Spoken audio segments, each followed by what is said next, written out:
Et dans un domaine un peu différent. Mais je laisse Louis dire ce qu'il fait.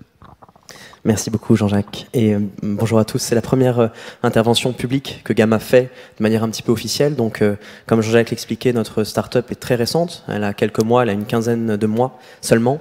Nous on a voulu faire quelque chose qui aujourd'hui est pas trop regardé dans le domaine du New Space. En tout cas on avait l'impression qu'il y avait énormément de choses à faire sur ce domaine. C'était plutôt de partir vers l'exploration spatiale et vers le Deep Space. Aujourd'hui en fait la majeure partie des activités spatiales se passe en orbite basse, que ce soit pour du servicing en orbite ou que ce soit pour d'observation de la Terre ou différents types de services dont on a déjà beaucoup parlé pour voilà, des services terrestres. Mais depuis l'espace, on a voulu partir dans l'espace vraiment loin puisqu'on est arrivé à la conclusion que le New Space était autour de la Terre mais pas encore assez loin dans le Deep Space et que pour partir par exemple vers Mars, vers Vénus, vers un astéroïde pour faire de la météorologie de l'espace, etc. et tout ce type de mission, il fallait encore énormément de surface financière, il fallait des centaines de millions de dollars, parfois des milliards de dollars. Donc l'idée c'était comment est-ce qu'on pouvait révolutionner l'accès aux distances les plus lointaines du système solaire. Et pour ça on a proposé une technologie qui est une technologie dont vous avez tous plus ou moins déjà entendu parler, qui est beaucoup regardée dans les universités, dans les stages étudiants. Et on s'est posé la question de savoir comment est-ce qu'on arriverait à pousser cette technologie à un niveau plus industriel, avec une chaîne où on verticaliserait la fabrication de nos satellites et de notre type de propulsion. Donc nous on fabrique chez Gamma des voiles solaires.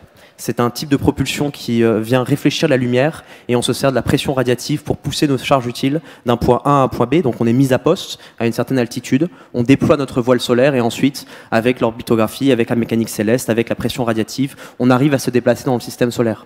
Là où c'est un petit peu différent par rapport à Exotrail par exemple ou Unseen c'est qu'on est vraiment sur un segment de l'activité qui aujourd'hui peut regarder. Et d'ailleurs c'est l'une des, comment dirais-je, problématiques auxquelles on est confronté en tant que start-up. C'est que quand on parle à différents investisseurs qui comprennent un petit peu le marché du spatial mais pas assez, ils nous demandent quels seront vos clients. Et nous, on rappelle souvent que la plupart des clients aujourd'hui des entreprises privées, même en orbite basse, restent des gouvernements, des États, des agences de défense, des agences de renseignement. Et on essaie de faire passer le message qu'il y a un marché aussi pour l'exploration spatiale. Et de la même manière qu'aujourd'hui, les agences et les institutions délèguent à des entreprises privées les services en orbite basse, nous pensons qu'à terme, dans 5, 10, 15 ans, les agences, les institutions, les gouvernements délègueront à des entreprises privées des missions d'exploration spatiale. La NASA le fait aujourd'hui de plus en plus, notamment avec des sociétés comme Rocket Lab qui est en train de fabriquer un module qui s'appelle Photon et qui va partir vers Vénus pour faire de l'exploration vénusienne. Elle le fait avec d'autres boîtes, des sous-systémiers, des gens qu'on connaît un petit peu mais qu'on ne connaît pas forcément. Ce ne sont pas les big heads du New Space, des gens comme Blue Canyon, des gens comme Sinclair Technologies, etc. Donc aujourd'hui on est en train d'assister vraiment à un renouveau dans le New Space, pas que en orbite basse, mais aussi en deep space. Et c'est là où nous, Gamma, on essaie de se positionner. On est une jeune entreprise, comme je vous le disais, on a une quinzaine de mois, on est une quinzaine de personnes, on est en région parisienne. En termes de financement, on a eu la chance d'être accompagné par les institutions, en particulier par le CNES, par la BPI, via de l'argent et via de la subvention publique, ce qui a été super intéressant pour nous. Et ce dont on s'est rendu compte à ce stade, puisqu'on vient de terminer seulement notre pre-seed, où on a levé 2 millions d'euros pour le pre-seed, ce dont on se rend compte et l'intuition qu'on a, c'est qu'en Europe aujourd'hui, en particulier en France, pour tout ce qui est pre-seed, seed, il y a énormément de fonds. Mais à partir du moment où on passe en série A ou à partir du moment où on veut vraiment scaler et industrialiser la société, ça va devenir un petit peu plus complexe. Donc c'est vrai que pour l'instant, nous, on n'est pas trop confrontés à ça, mais on est en train de se poser la question de savoir si pour une série A, on pourrait par exemple partir aux États-Unis.